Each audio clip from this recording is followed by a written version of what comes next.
So this drill I like to call the leapfrog.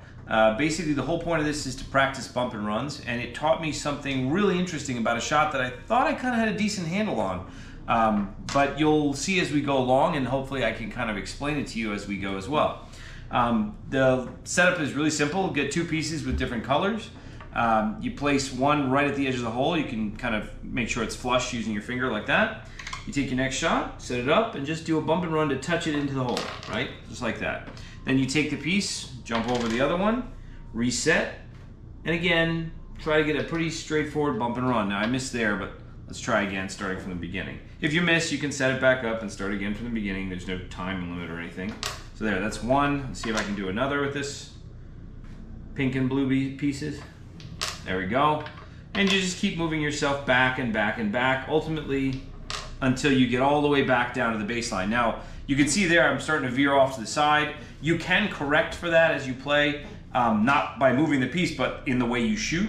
But let's assume for a second, just for explanations purposes, let's assume I shot, and backed my pieces all the way up.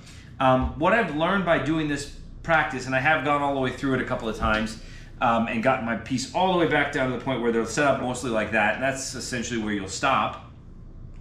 What I've learned is that bump and runs are particularly easy in the 5-hole.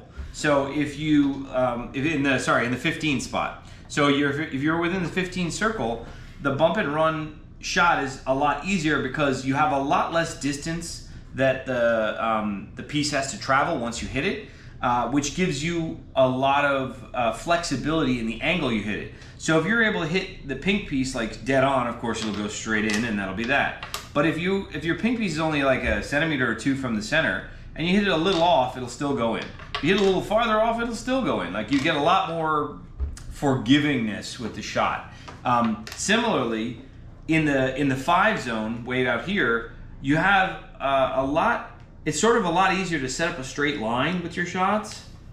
So it's a lot easier to get it all the way in. But the bump and run becomes a lot more difficult in the 10 zone because you have both a long distance between where you hit the piece and where it connects with the other piece.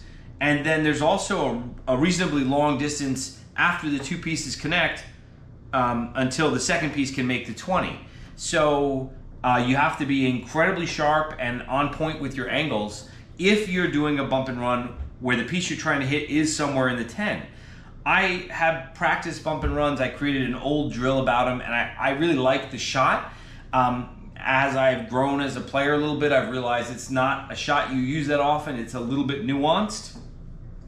But as I practice and try different things, I've learned through this particular drill that doing a bump and run with the piece you're shooting at anywhere in the 15 is fairly easy. Doing a bump and run where the two pieces are out in the 5, also fairly easy and reasonable. But try to put that piece in the middle, and you'll see just how much harder it is to get your bump and run to go exactly the direction and distance you want it to.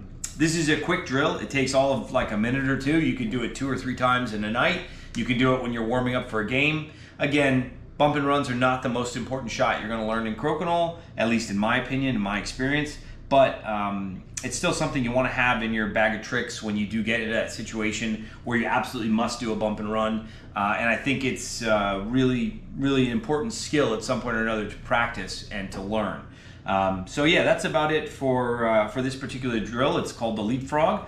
The whole point is just to bring the pieces all the way back to the baseline, see how quickly and efficiently you can do it, and that's pretty much it.